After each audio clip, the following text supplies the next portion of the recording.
So firstly, this is the Apple What's It interviewing, Jason Appleyard interviewing Andrew Devine. I've never met Andrew before. I've never spoken to you before, but I've just learned a lot about you in the last couple of weeks. And I think I'm very skeptical in my outlook on life anyway. And I think reality is reality. And you brought some of my skepticism, if that's the right word, to ask myself more questions. And I think looking at the 7 rules of life, we're clearly on the same page mentally in terms of thoughts, outlooks, but I wanted to interview you because you seem like someone that's really clever and really, you're looking at life in a different sort of way. And I think it's really important that we try and get everyone's perception of life and everyone can learn from everyone. I think that's really important. So I thank you, first of all, thank you loads for doing this at short notice, like really short notice. And I value that, and I'm sure everyone else who's watching it does too, because last night they were speaking, we were doing a live, and your name just kept popping up everywhere. So how did you get into doing what you're doing? How did you get here? Start from the beginning, I suppose. So right then, so basically, I mean, obviously I've been a boy back in England before I came over here. I had a 9-year-old boy before I came over here to Greece. I came over here for a job on a working holiday, basically. I came over to do some air conditioning, some decking, because I'm an electrician. I'm a joiner. I'm amongst other things. I'm a lot of, you're a multi-trade, jack of all, but master of none. So I came over here and I brought my wife and my son and I stayed over here. Ended up taking over the bar that I came working on because I had to get the guy out of country. And then by popular demand, they made me open another bar. I ran a bar for 4 years and I sold the bar. And on selling the bar, I went onto the computer. First thing was to find out about cancer, because I wanted to find out about cancer because I was calling people.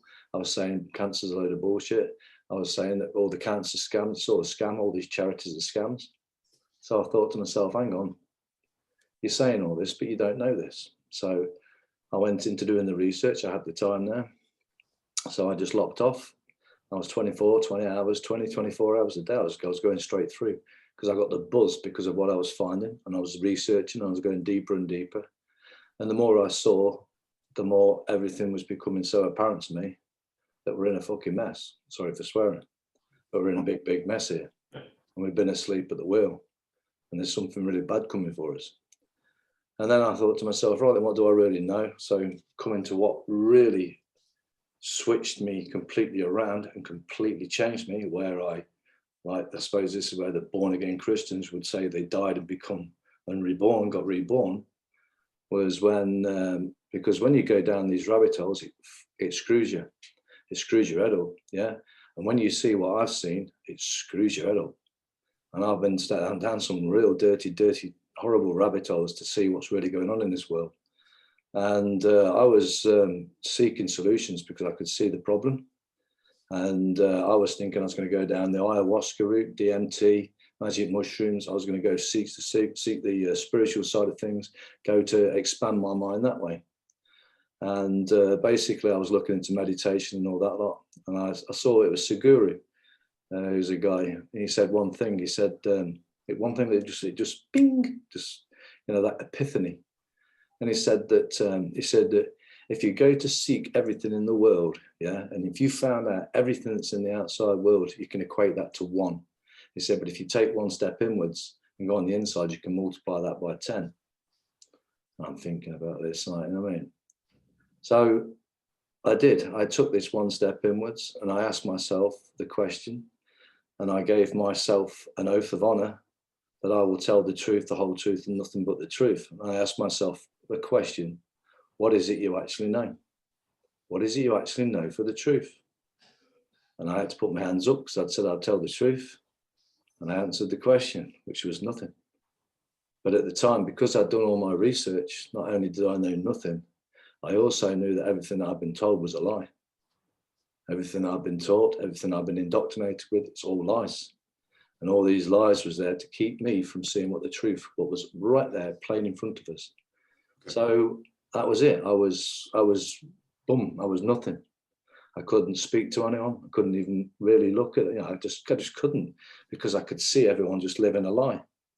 I could see everybody walking around believing they knew what they knew because they were all walking around programmed.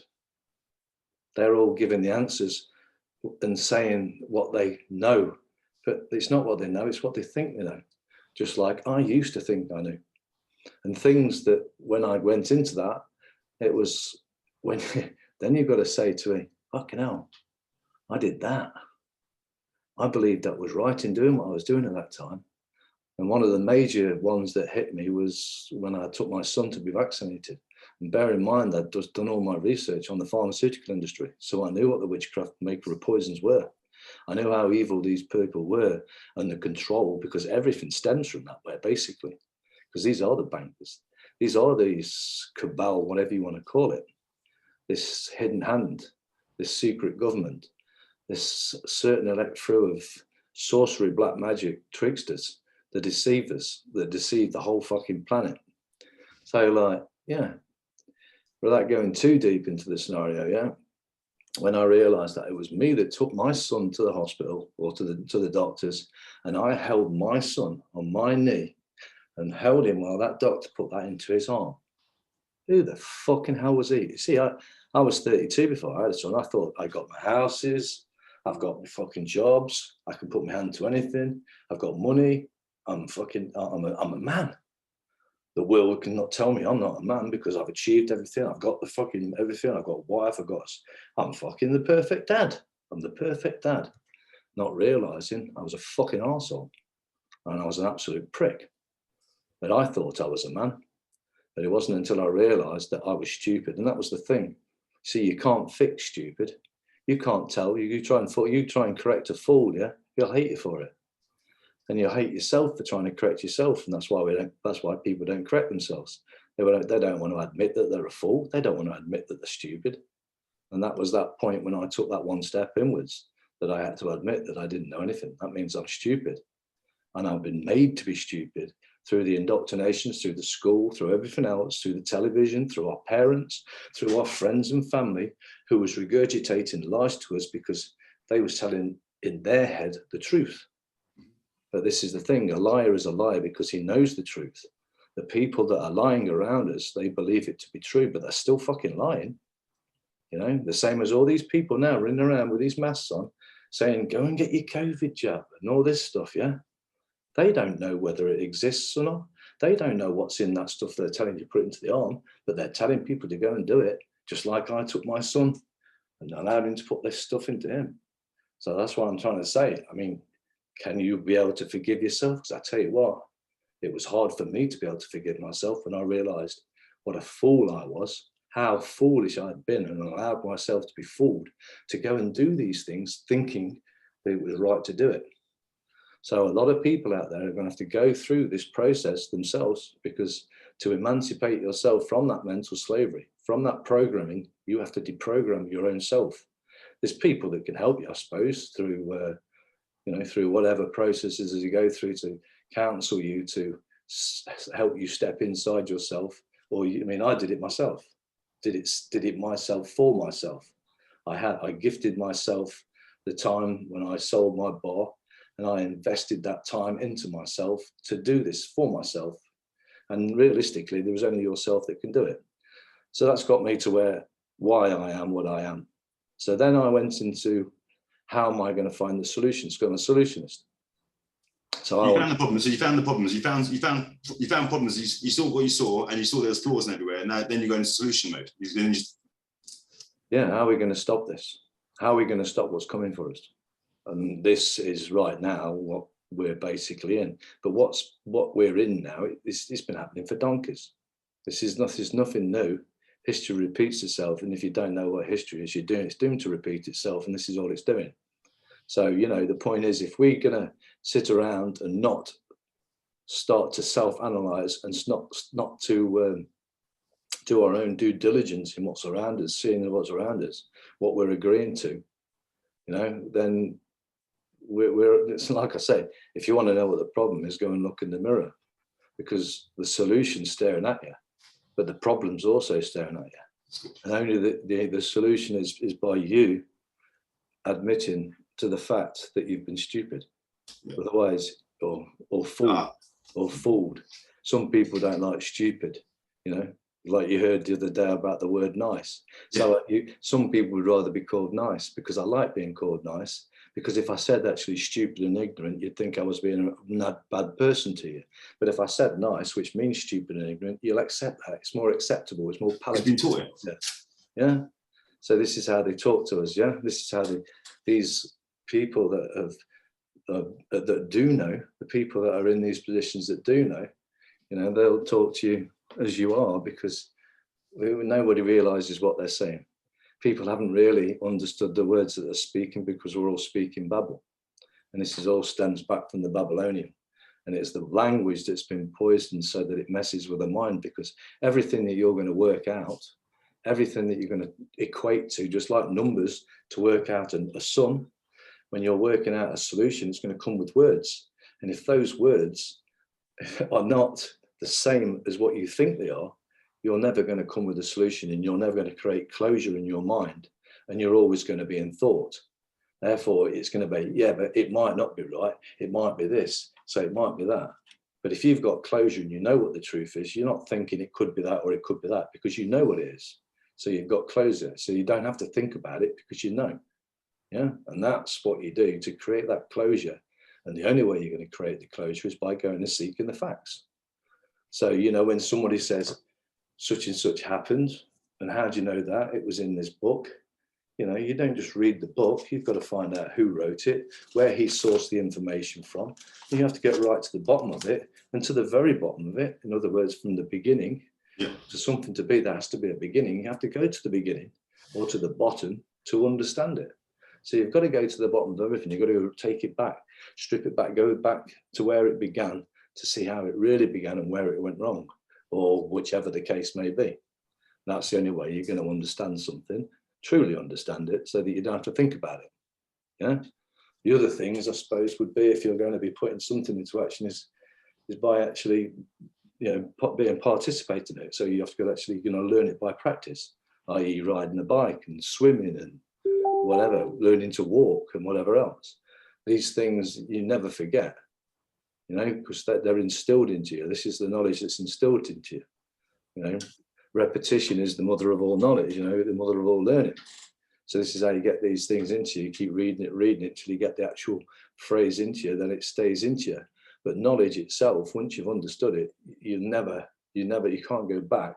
Once you've got it, once you've captured it, once you've capsulated the concept, you've seen it and you've perceived it, you know what it is. So that's it, job done. So me personally, I'm only 7 years. There's men out there and women out there that have started from a child researching and doing all this. These are far more knowledgeable, more depth, and give better explanations. You know, because this is what I mean about teaching. When you're teaching, the teacher gets the most out of the lesson, because the teacher is explaining it and in picturing it in his head. So he's instilling what it is he knows, and because if you can explain it to someone and that other person can understand it, then you've got it. Because just like 3 + 3 = 6, the whole planet can understand that. When you explain something that's true, if the other person can understand it, then you've nailed it and you've captured it. So you've understood it yourself, because when you've explained it, if the other people can understand it, it's go. It's bingo. That's where truth, as what some people say, it's a resonancy. It resonates with somebody because it has a frequency. So when you're speaking the truth, everyone can hear it. Yeah. Not necessarily retain it, but they certainly can hear it. See, I can give you the answers, but the answers are no good to you. It's just like in an exam. I give you all the answers. Yeah, great. You come out, but then somebody asks the question, and it's like, well, I don't know. If they ask a different question to what the answer you've been given, well, I don't know how to work it out. I just know it's this answer. Yeah. The answer's no good to you. The only thing you've got to do now is, like, as I always put it down to, like, weightlifters. You know, this somebody wants to be a big muscular guy, like, you know, you can't send somebody else down to the gym to go and lift the weights for you and expect your muscles to grow. You've got to go and do it. You've got to get your head in the books. You've got to get past that. You've got to get past that blockage that's been put into us, which is our attention span, which we've lost all our attention span because of the fluoride, because of the heavy metals, because of everything else that they've done to us to destroy our ability to see something that's so simple. Because you're not actually learning anything really. What you're actually doing is remembering, because you know the truth. That if the truth is there, it's already there, and it's already it's in the ether. It's all around you. It's all around you. It's in the logos. We've all got connection to logos. If you have the pineal glands, however you want to call, you can say all these things, but it's there. The truth is there, and it's like a frequency. If you can switch on and tune into it, you can just sit back and meditate, and it will just come to you. Of course, it was, yeah. So if you slow down and focus, everything comes to you. The knowledge. But so if you've got a problem, don't try to think about it. Just put it to one side. Put it to one side. Don't chuck it away. Just put it to one side and do something else, and that will just come back to you slowly. And you'll have that ping, that epiphany, and then you go, yeah, I've got it now. Yeah. So that's the basis of where I am. So you just said a few things in there. Like, how did you find the truth? Well, obviously you've gone for that journey there. So how did you've obviously done a lot of research, but what do you class as the truth? Because I mean, everyone's got a different version of truth. Everyone's got a different version of reality and normal. What they normalize different things. So what's truth? Truth is an opinion. Okay. Truth is an opinion. What's true is somebody's opinion that's backed up by and substantiated by the fact. Okay. So what the fact is what makes the opinion true. Words are just a word, but unless you can substantiate it, with the facts, with the material evidence, then you can say that's true. Yeah. So truth is an opinion.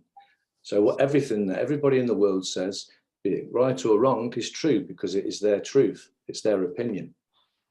Okay. And that's So in terms of, would you say I believe we're heavily influenced by media and TVs and everything else. What else other than the normal things that obviously adverts, that sort of stuff? What else do you think influences people's thoughts and their opinions of what is true and what is not true? Their mums and dads, their friends and family, the school, books. We're taught it, aren't we? We're taught it from. I'm sitting on a chair, but is it actually a chair? Because I'm told it's a chair, so it's a chair. That sort of thing. It's that sort of thing. The point here is how deep does somebody go to form their opinion, their truth? Until they go to the bottom, they haven't understood it. So until they go to the bottom, in other words, go back to the beginning to see where it started, to see what's true. Yeah. It's their level of truth and it's their depth of thought. How deep do you go? Because when you start to talk the truth, I'm too deep for people. They'll say, oh, you're too deep, you are, man. Yeah, you can't go too deep because there's a bottom to everything. And until you get to the bottom, you haven't understood it. So what do you mean I'm too deep? Do you mean I'm too deep for you because you can't be bothered? You don't want to? Oh, no, that just takes, that's too complicated. It blows my mind. No, I'm losing you. I don't know where you're going. That's fine. We can understand that. But that is being too deep wrong? No, you can't go too deep. Yeah? So people's opinion, truth is an opinion. What is the truth? What is true? What is true? What is the fact? The facts tell the truth. Something that's, it's not what's tangible and the untangible. Truth is untangible until it has the material to substantiate it and make it tangible. So can you give me some of your truths that you found over the years? That which you've managed to substantiate with fact, with like you've gone right to the bottom. Give me some of your sort of how long have you been doing this for? So you've been doing it for a number of years, right? You've been in this space. Yeah, 7 years, let's say. 7 years. So over the 7 years, I've been doing my father's light stuff since 2013, 14, and I know corruption when I see it in family courts. That's my opinion, and I feel it. And there's loads of other dads that do feel that too. Because we've seen that side of the fence, and then we look over to I say it's fence because family law is a big thing, but I start my head over public law. And I think there's corruption in England without a doubt, that you must have come across some stuff over the years that you can substantiate to be true. I couldn't substantiate anything. I believe it, but I can't prove it. So what would you say that? Well, we're here basically to talk. I mean, because going back, my main start was to try and bring to light the facts for the world to see, and to go through a court system to produce the material evidence and to get it on record for the world to see and get the criminals, so to say, arrested and taken out of the way so that people could get justice. So I was seeing many people that are having their children taken off them, having children killed, having all different things, all these individual cases where as if I went to try and help every individual case, not a chance, mate, can't help everyone. So I went for the biggest ones. I was going for the biggest, the ones that would take down the most, the ones that would take down the ones at the higher positions that would remove the filth that's stopping the justice being given to the people. So I went for the 788, 790 Finchley Road. I went for the Hampstead children case, which was a satanic cult that was doing bad things to the children that they'd exposed. And I thought those two are pretty much what going to get into the people to bring the people on, because one's money and one's children. So I thought I'm going for the biggest. So I'm going to go for the biggest that's going to affect the most people, that most people are going to want to join in with. So one's the money, because everyone's, that's their God. Yeah. The other one is the children, and everybody, not everybody, but most the people who I'm talking to, the people with empathy I'm looking for, they're going to be on the case. They're going to be joining in. So first of all was the 788, 790 Finchley Road, which was the money laundering, which was emptying the purses of the Treasury. And these certain people, i.e. Tony Blair, blah, blah, blah, so on and so forth, all these people, we've got them banged to rights. And we have the physical evidence, we have the forensic documents, we have the facts that they've done all this. So we've got them, so captured them. So first of all, same again with the Hampstead children case. So I went out, I destroyed the BBC basically. I outright proved that the BBC are complicit, because none of them would release any of these evidence, even though this was factual, forensic, documented evidence from Companies House with the paper links. Gordon Bann had got the links through to the offshore accounts where the money had been laundered to, everything. They wouldn't show any of it. They didn't want nothing to do with it. Why? Because it was their bosses. Yeah, because that's a Zionist controlled thing. And basically that's what's controlling the whole lot anyway, really. Yeah. So to try and expose the people that are stopping all the people, from getting justice, it's a virtual impossibility, because we haven't got any courts. Why? Because all the courts are corrupt. Why are the courts corrupt? So now I've gone into looking into the courts, because obviously the court's going to produce the solution. So we need a court. We need a court, but we haven't got any courts. Why haven't we got any courts? Because we have to understand what a court is. A court is a foreign vessel in a dry dock. Why is a court a foreign vessel in dry dock? Because it's all maritime.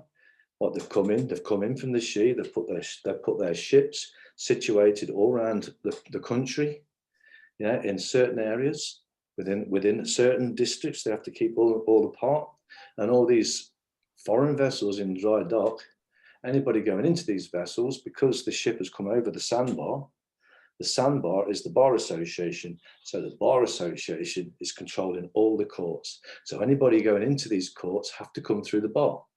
So you have to have a lawyer. You're going to with the court. You have to have a judge. These are all lawyers. These are all members of the Bar Association. The Bar Association is the number one culprit of this whole world being in the trouble that it is, because the Bar Association controls the world, basically. Really? And because the Bar Association, when you start to understand what the Bar Association is working in, well, the Bar Association is all working in the dead. It's all working in the fiction. It's all working in corporations. So it gets sort of deep. But what's the corporation? Well, this is then you come to realize when you do the research of what a legal fiction is, what the legal embodiment is, how it was created, what your birth certificate is. Then you start to see how this corporation was created, which was your all caps name. See, anybody who has ever been taken to court, it's always their all caps name that they're bringing into court. Because why? Because the Bar Association all swear on an oath, that no fact will ever be heard or tried in a court of law. So the Bar Association cannot bring in the man, they will bring in the fiction. And the man will go and present himself as the fiction. Not men will, the person will.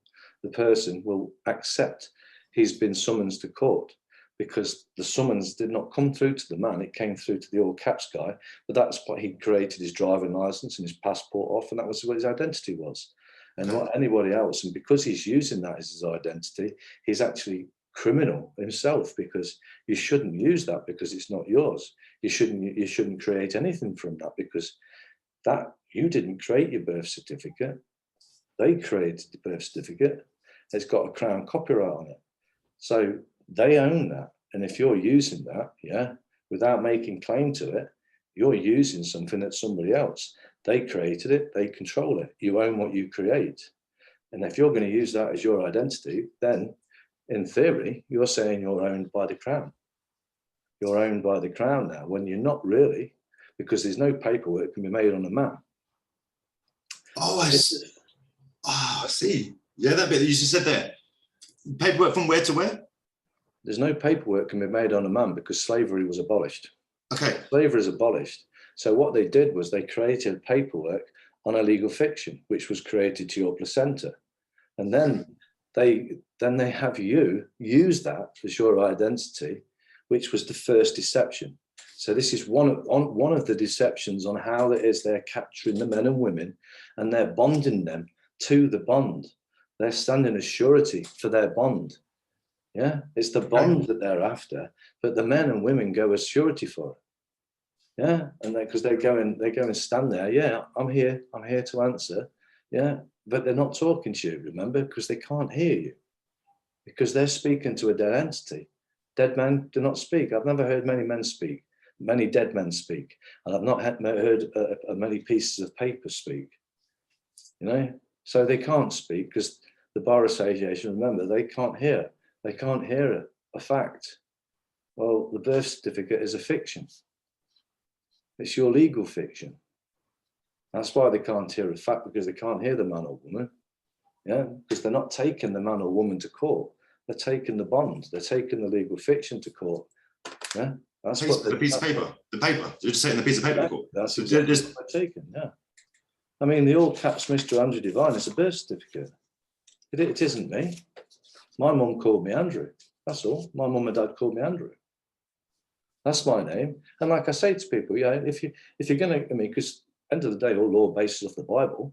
Yeah. The Bible's a banker's law book.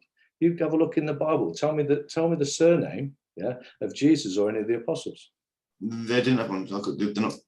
They haven't got a surname, and Jesus says, "In my name only," meaning the Christian name.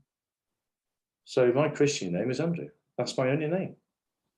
So I'm Andrew of Ralston. I'm Andrew from Ralston on Dove. Yeah, that's me, the man. Yeah, Jesus lives within inside all of us. So if we're going to be Jesus, then we're here to stand here as a man, because Jesus was a man, was he not? Well, yeah. So we're here to stand as Jesus, and we're here to be shepherds, yeah, to teach each others, yeah. So if we gain knowledge, knowledge isn't to be kept and hidden like the occult. That's what hidden knowledge is. We're not to hid it and abuse it like the Romans and the whatever they are we want to call it, because the Roman rule works off the basis, yeah, that he that's fooled be fooled. Let he who chooses to be deceived be deceived. If you want to be deceived, you know, if you're deceived, you're deceivable, and that's okay to deceive you in their heads, not in my head. Because if I see somebody that's deceived, I need to share the knowledge with them to make them aware that they're being deceived. But you try to correct a fool, they'll hate you for it. You know, but you've still got to do it. You've still got to try it, you know, because that's what that's what you would want somebody to do to you. If I was being an arsehole, not knowing I was being an arsehole, thinking I was being right, I would want them to tell me, look, mate, you're fucking up here. Of course you do. You know, you're screwing up here. Yeah. You know, and I've got the choice, and I can say, go fuck yourself. I can not look the gift horse in the mouth. I can look him in the eye and tell him to F off, or I can look the gift horse in the mouth. Yeah, you know, whatever it goes. I look him in the eye or look him in the mouth. So the choice is on everybody. Yeah. So when I've gone to try to help people, you know, a lot of people, you know, spat back. It's not an issue, but I can sleep at night because I did my piece. Yeah. And I tried. You know, I'm not going to beat myself up because I didn't succeed. All I will do is I will keep going, and I'll keep doing this explanation so that eventually, yeah, I will be able to explain it like I would like it explained to me, which is like a 2-year-old. But when you talk like that to some people, they're thinking, don't treat me like a kid. Well, you are a kid because you're a kidder. Stop kidding yourself. You know, I'm explaining it like this because this is how I'd like it explained to you, because I'm thick as fuck. Yeah. I know nothing. Well, you know quite a lot. You know, you're very complex, definitely. And I think even when you look at your rules of life, the first when you put your back screen up earlier, and I was like, oh, that's cool. And your rules of life there are brilliant. So, and I think you've obviously got a lot of knowledge and a lot of belief and spiritual. You're very spiritual. Have you ever had to use this in a way that it was that you could sort of back up and substantiate in yourself with yourself? So have you ever been in prison? Have you ever been to court yourself and had to use any of this stuff? I've been to prison. Yeah, I mean, I went to prison. I didn't have to go to prison, but I went to prison because I wouldn't work for the police. Basically, okay. They wanted me to work for them. They wanted me to continue and doing what I'm doing, just throw my name in every now and again, and I could be a very rich man there. But then again, I would also be subject to them, wouldn't I? Just like the rest of the people out there that are doing what they're doing now in the bad world, because they're all tied now. They've all sold their soul. So now there's their commitment to it because, you know, that they've sold out. I wouldn't sell out. The police wanted me to work for them. They said, like, you know, look, no one will ever find out. No one will ever hurt you. I said, you're wrong. I said, I'll know. And I said, no, I wouldn't be able to live with myself. So they threw the book at me, but basically it was for cannabis, but they said I was selling it, which it was, so it's not an issue. But so what? It's not against the law. I didn't break no God's law. In fact, actually, at the day, I said it to the wife, but she said, no, she wasn't my wife at the time. This is back in the 90s, this is. And so when I go in that court, I didn't know nothing what I know now. I knew it was all wrong, but I didn't know with the clarity that I know now. And when they went in there and they say, swear on the Bible, yeah? I said, I'm going to take that Bible, I'm going to fucking twat that judge straight between the eyes with this Bible, and I say, look at that.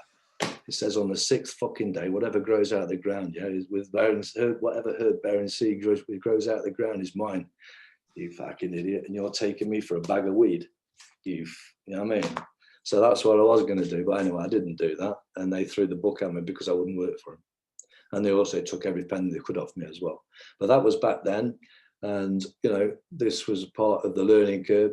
This was another part, because I mean, I would say actually I've gone through stages of awakening, stages of being born again. And when I was in prison, it gave me a chance to, again, have another stage. I read the Bible, I was reading the Bible, I was going through things in there. And it made me a far more centered person. When I came out, I had business, I had a car garage. I earned some money there, and that's, in the end, I sold that because I knew that was in 2000. Then I went to become a joiner.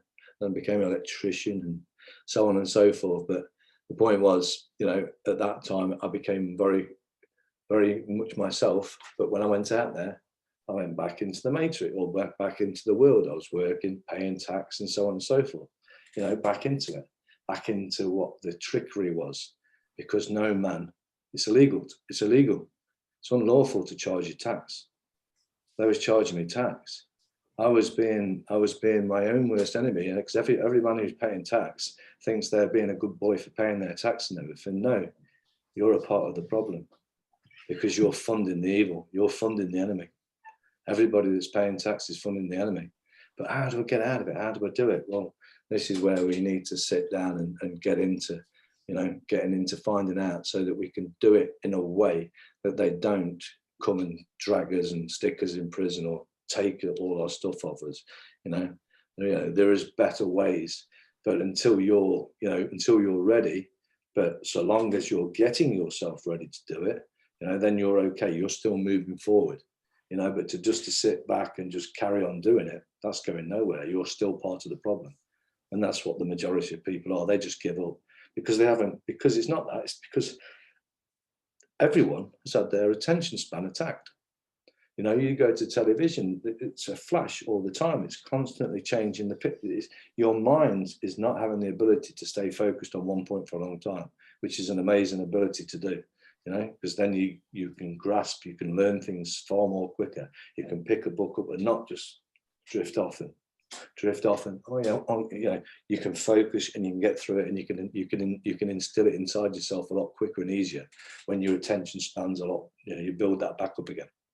So these are the things that we have to do. So yeah, So there you go. So those are the ways that, you know, you self-diagnose yourself and realize the things that you've got to do to build yourself up, build your strength up.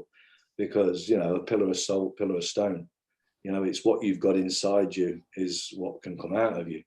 You know, it's what you're building your defenses up. Knowledge is gonna set you free from the lies, because once you see the lies, you know, once you see the deception, you will not be deceived anymore. So the more you put in here, the more you will be able to see, because it's all there. Yeah. When you start to look at the words, I mean, just look at the word pharmakia, pharmacy. Yeah. I mean, it's there, it's telling you, just in the same sense as looking at the word nice. People, you know, no, nice means pleasant. Go and have a look at what it really means. I couldn't believe that last night. I couldn't believe that when I put that into Google. And then when you look at pharmacy, pharmakia, the pharmaceuticals, it tells you it's witchcraft, sorcery, maker of poisons and potions. And then when you go like, well, hang on there. So wow. Why do you think these people call these things? When you've been told, everyone's been told everything's in plain sight, they have to put it in plain sight, because your subconscious or your unconscious misses nothing. Your unconscious, subconscious, it does not miss a thing. It sees everything. Your conscious mind misses it, but your unconscious mind has seen it. And if the unconscious mind is shown something, you won't have that sixth sense, that feeling there's something wrong.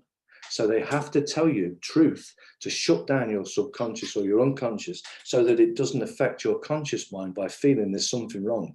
So to shut it down, they tell you the truth. So the pharmaceutical industry tell you, we are witchcraft, we are sorcery, we make magic, we make poisons and potions. And then they hand you the lie. Yeah, but by that time, your subconscious and your unconscious has been shut down now, because now, okay, you now know, because they've just told you they make poisons, they're witchcraft, they're lying, sorcery, you know. So, you know, you're not going to do it. And then your conscious mind says, oh, there's medicine. So you go and take it. But your subconscious has been shut down previously by telling you the truth. Yeah? So everything in plain sight. And there's a reason why they have to put it in plain sight, is because we are far, far more intelligent than we could ever know. We are far, far more powerful than we could ever know, because we haven't tapped into our conscious. We haven't tapped into our abilities and our strengths, because we've been distracted and taken away from it, poisoned, fluoridated, heavy metal, fucking indoctrinated, vaccinated, and fucking whatever that has poisoned you to keep you away from your own inabilities to be the most powerful that we all are. You know, so that's why all these things have happened to us. You know, so I don't blame anybody for being stupid. We was all made stupid. I was made stupid. I was no different than anybody else, and I am nothing special, absolutely nothing special, and there is no difference between me and any one of you out there.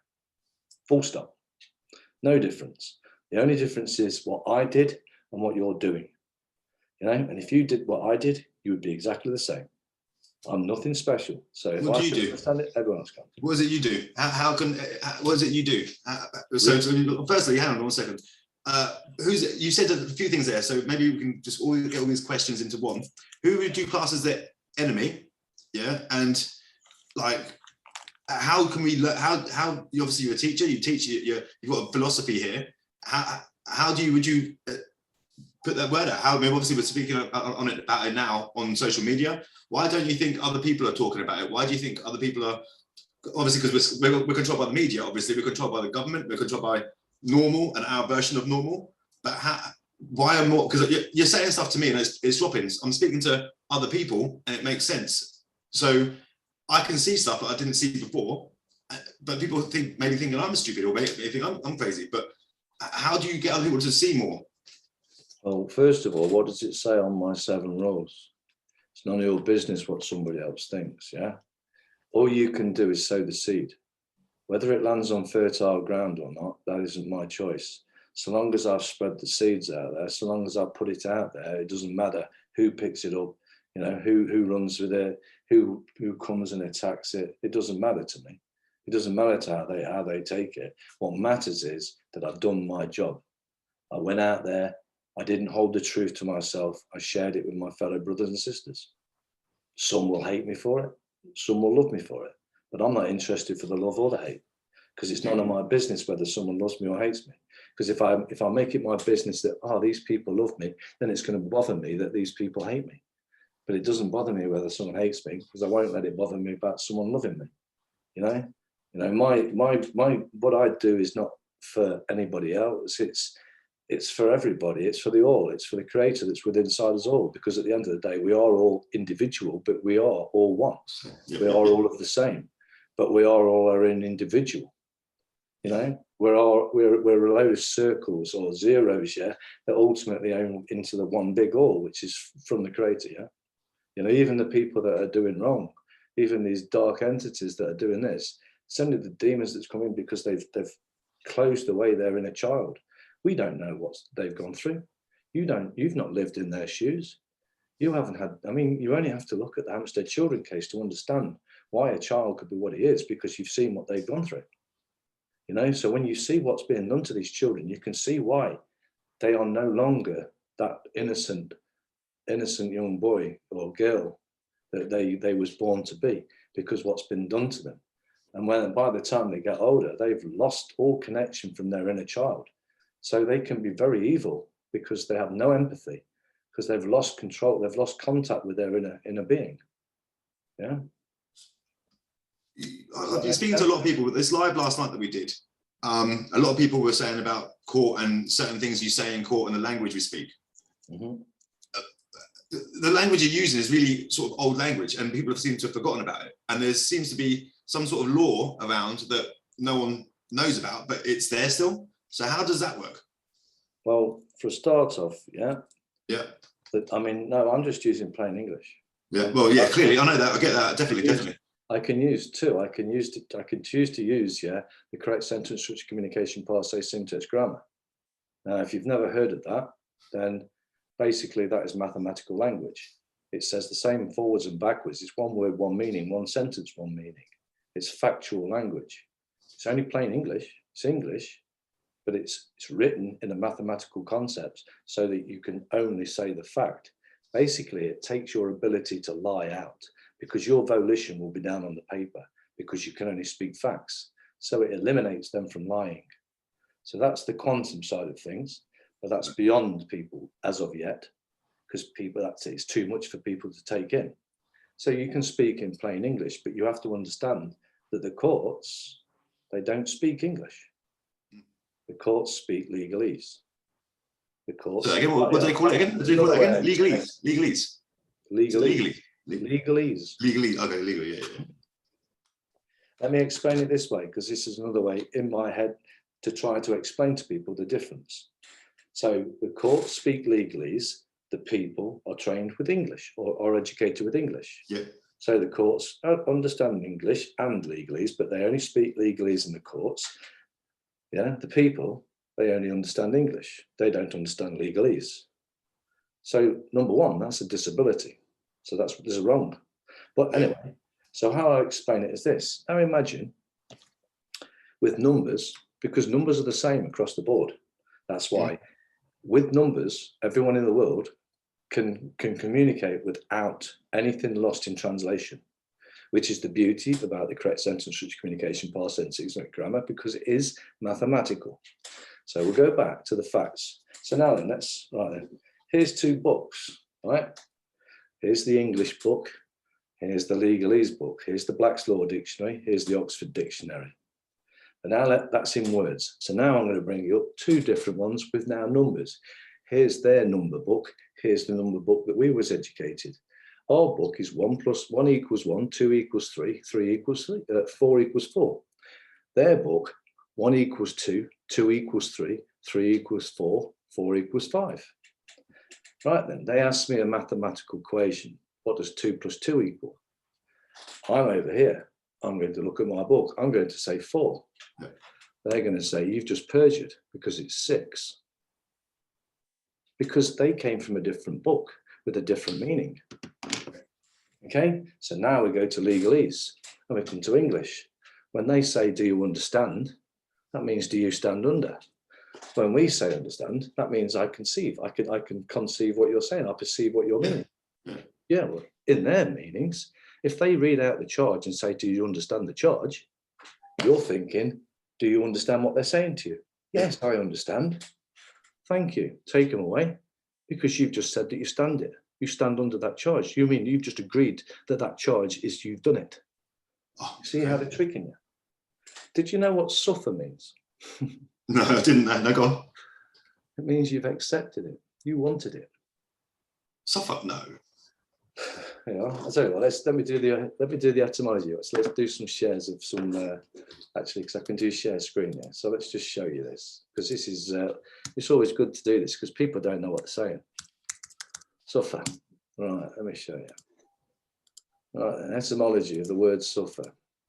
So suffer, allow to occur or continue, permit, tolerate, fail to prevent or suppress, also to be made undergo, endure, be subjected to pain, death, punishment, judgment, grief. From Anglo-Saxon, Old French, bear, endure, resist, permit, tolerate, and allow, blah, blah, blah. Yeah. Okay. So if I was a Freemason and my Freemason friend has come in the court and he's been caught hook, line and sinker raping this woman, they've got it on video, they see the whole incident, he rapes this woman, he brutally rapes this woman, and the judge thinks, how am I going to get my Freemason friend off here? Because my Freemason men's cried out for the old widow. I need help here, I need getting off this. So the judge turns around to the lady that's been raped by this man. He says, did this man, have you suffered rape from this man? She says, yeah. Okay, it's free to go. Because she accepted it, she allowed it, she wanted it. That's in their minds, that's in their way of speaking. That's how sick these bastards are by trickery of words, because we don't understand what the words mean. Okay? So these are the things that they can do because we don't know what it is we're saying. So it's very important that we understand what it is, because we spell our own self. We're casting spells. By uttering these words, we condemn ourselves. So we have to be very careful what it is we're saying. That's why the quantum grammar eliminates everything of this. It stops all of this. And the main thing is they can't speak to you because it's a fact. They just don't want to have nothing to do with it. They won't have anything to do with it. Reason being, because the old saying, as the Indians used to say, the white man speaks forked tongue. Well, white man speaks forked tongue. He means he says one thing but means another. Bit like suffer, yeah. Bit like understand, yeah. Yeah. So yeah, this is one word, one meaning. It doesn't, there's no trickery. You can't have that two words. You can't have, I said that. No, but I didn't mean that, because what's down on the paper is your volition, because it puts your volition on the paper and they don't like being exposed. So they hate it. That's why there's a lot of people saying that quantum grammar, this correct sentence structure, communication, passe, symptoms, grammar, they don't want it. They say it's a load of shit. It's all bullshit. Well, what have you got to hide? Why don't you like quantum grammar? What is it you got to hide? Is there something that you got to hide? Because it's going to see. You don't need a lie detector test when someone's asked you questions in quantum, because it puts your volition down on the paper. There's no hiding, because you've said what you mean and mean what you said. You know, like David Miller said, just, you know, do you know what I mean when I said what I mean when I mean what I said what I mean? Does 2 + 2 equal 4? Yeah.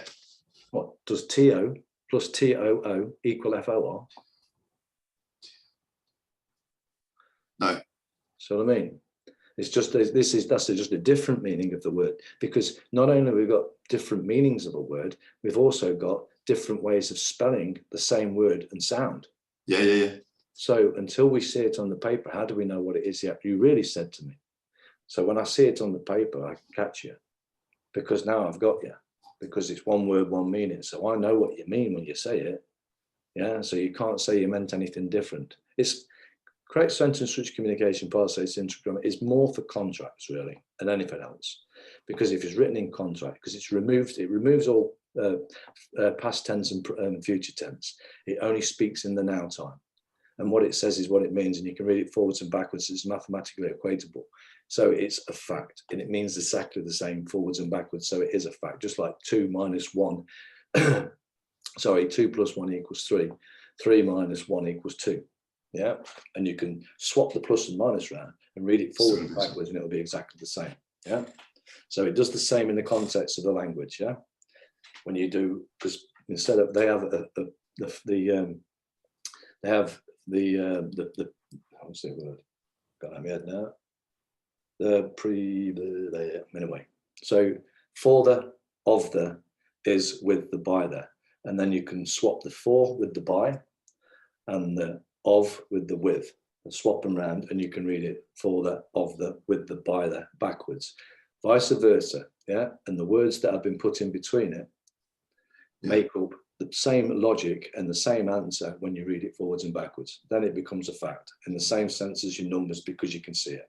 But anyway, that's, you know, it's very difficult to explain, especially if you're not looking at it. Yeah, I can see that. Like, what you just done there just blew my mind a little bit. With the for the, with the, by the, fuck. Yeah. Okay, so what you're saying is language is really important. So the courts are using a different language to us, which is why we're not, which is why we're getting screwed over. We're getting stitched up. That's the that's not that. That's the what do you call it? I'm losing my words myself now. Let's put it this way. I mean, language. This is just one. I mean, there's many layers of an onion. It's a big onion. There's many layers of different deception how they're doing it. You see, now when you understand how something should work, you can see whether it's working correctly or not. You know, you see what the court proceed. They hide all this knowledge from you.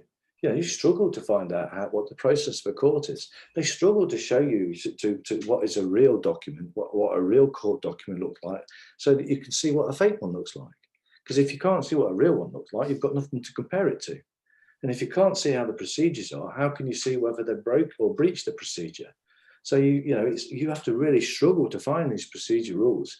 Yeah, and the same with the real documents. You have to force them to give you the answer on these things, because they don't want to give you the truth. Because if you've got the truth, you can hold them to account, because you can now say prove it, because you know what a real one looks like. And by looking at it, if they come and get, like I was saying to Karen's daughter, I was trying to say, you know, look. That woman's just made a claim. She said she's got a court document. Now, if it's a court document, it's got to have a raised seal. A raised seal is this. I don't know if you can see this. Yeah. Me. That's a raised. That's an emboss. That's a emboss. That leaves a raised seal. Okay, that's a seal. And the reason why it's got an embossed seal on it is because you can't take a photocopy of an embossed seal. You can't take a photo. You can't run your fingers over a raised seal, right? Take a photocopy of it, and it will just be smooth, because it's not embossed, and it also has to have a wet ink signature on it to be the author of whatever it is on there. So that's what must have been on that document, because she said it came from the court. But if it's come from the court, and I actually heard today, what was his Del Irons? He phoned up the CPS, asking them how to what the procedure was to take one of these politicians to court, how to summons them to court, whatever. And they in their words, they said they're nothing to do with the court. And this is what I'm trying to get at. So what's actually happening here, what I've come to find out for a fact, especially on the case of John Patterson's and many other cases that Anthony Baddaloo has been exposing, because he's been exposing this for donkeys, for a long time. He's been taken to these courts. Yeah. I'll say that courts because they're not courts. The building has been hired, and they've made a makeshift court in there, which isn't a real court, but all intents and purposes it is, because there's a judge there, there's CPS there, there's other law, there's a clerk of the court there, and the outcome of the court, if they get the right solutions, or they get the right answers, you're going to prison, they're taking your child off you, they're going to do all these things to you. So all intents and purposes, what comes out of it is because the police are enforcing these counterfeit documents, because the police are not intelligent. If they was intelligent, they wouldn't be in the police, because they wouldn't be allowed into the police, because their test would not have allowed them. If they get flying colours, they're not allowed in, they're too clever. And they've been decompartmentalised anyway, and they only know what they're told, and which is to follow orders and do as you're told. So when they say here's a warrant, go go and serve this, they will just go around and do it. They've set up that the court sent it me. No, they didn't. It was the CPS sent it, yeah. It may have come from that court building, but it didn't come from the authority of the court because it never went through the administrative side, and the administrative side didn't then send it to you. So no, it hasn't come from the court because there's no seal on it and there's no wetting signature.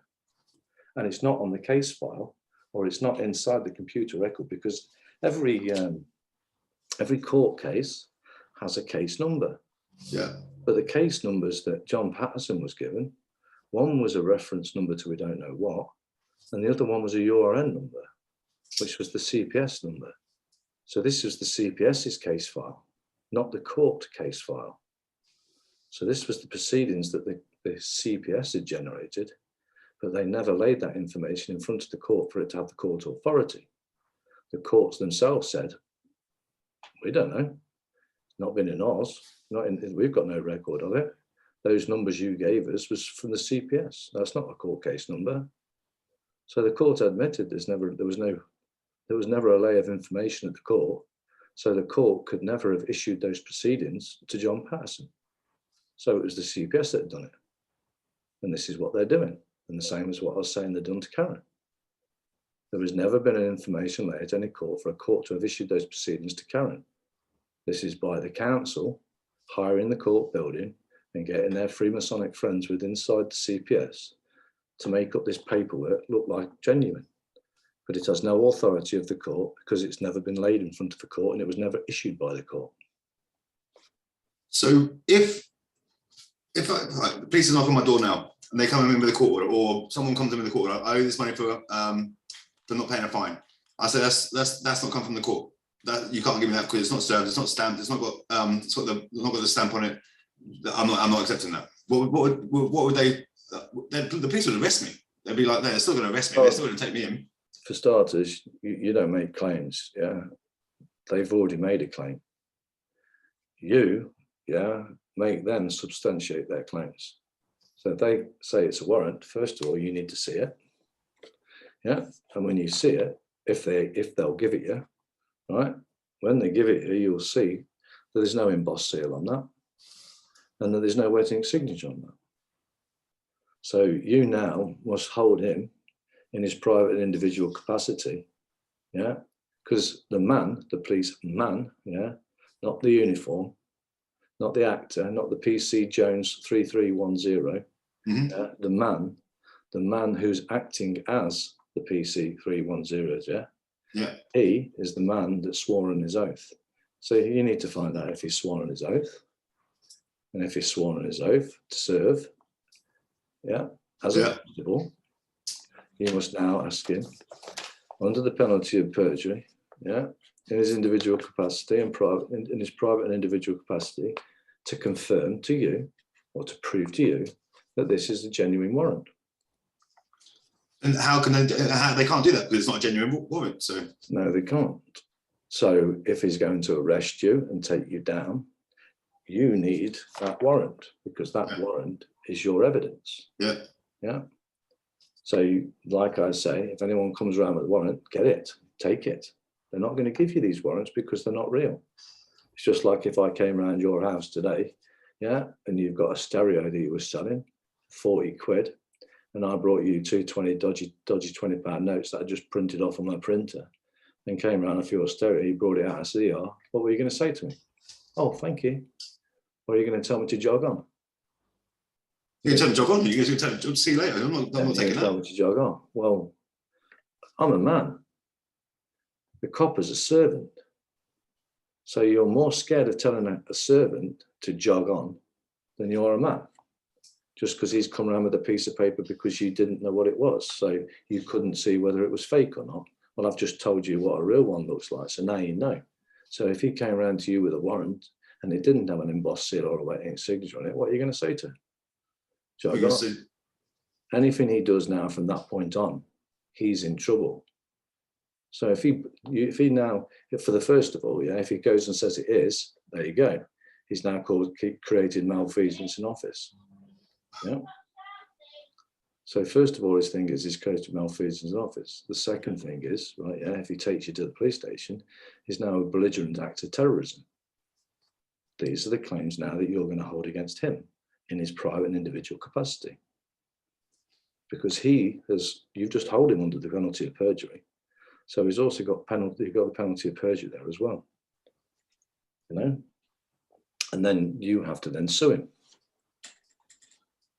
But would that go through? Would that get accepted? Because they're still going to put you in the cell. They're going to.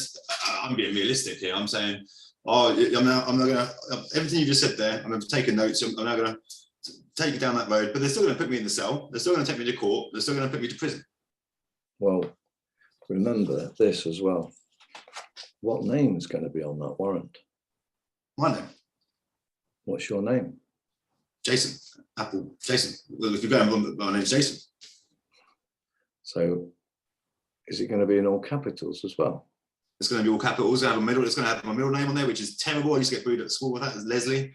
And then Apple, I looked at the left back of it as well. So it's capitals yet. Is that your name? Is that my name's Jason. So that's not even your name. So all you can do is never contract with them. Because you don't have a contract with them. So basically, the worst they can do is hold you for 36 hours and let you go. That's the worst they can do. Okay? And then you then have to go back and sue them. Right? You have to sue them for the correct performance. They've failed in their duty. That's what you do. You say they're going to take you, but they're not. Who are you shouting at? I'm on live, babe. I'm on a live. Why? Well, you know I was asleep. I'll wake the wife up now. I've got to go quiet now. Anyway, I think I better end this one because she's up early in the morning. Sure, but there you go. But it's been really, really fascinating talking to you. Can we do this again? Can we do this some more? Yeah, of course we can. Yeah, because I think it's it's been brilliant. It's really, really good. I mean, you're making me think differently, and I think you've said some really powerful stuff in there. So I really value your time, and let's do this again sometime. Well, whatever's good for you. The main thing really is we've all been very stupid, and we've all been very stupid and just willfully accepted what people are saying because we think they've got some authority over us. They don't have any authority over us, and it is our duty to hold them in their to make sure that they perform correctly. And we've been asleep at the wheel for too long, and we need to hold them to account, and we need to make sure whatever they make a claim of, that they provide the material evidence to substantiate it. And if we don't, we deserve everything we get. And therefore, everything we've got so far, we've deserved it because we've been asleep at the wheel, and it's time we woke up. And that's all it would take, because once you hold them to account, it's game over. Their illusion of doing what they've been doing to us is pure and simple because they can. Yeah. Bully will bully somebody because he can. Somebody will do something to you because he can. And if you allow him to do it, you've tacitly agreed, you know? So that's all it comes down to. And the only way we're going to stop it is by, you know, like the other thing, like, you know, you're not going to accept a counterfeit £20 note because you know what a real one looks like. Yes. So it's time to get to see what these things are going to be used against you, to find out what's real, find out the process and the procedures to create them, because that's how you're going to catch them out, because those are the questions that they've got to answer. Because if they make a claim that this is genuine, I need to see this, this, this. Because we have this, this, this. It ain't genuine, you're lying, and I'm going to get you done if you don't correct it right now. Okay. So you step over that line. It's your choice, boy. Your choice. You force that warrant and see what happens to you. Yeah. And that's where your power is, because the power is with the knowledge, and the knowledge is what fucking sets you free. So on that note. Oh, thank you. Thank you so much. Really, thank you lots. Thank you loads. Yeah, no worries, mate. God bless, mate. Thank you. Take care now. Bye-bye now.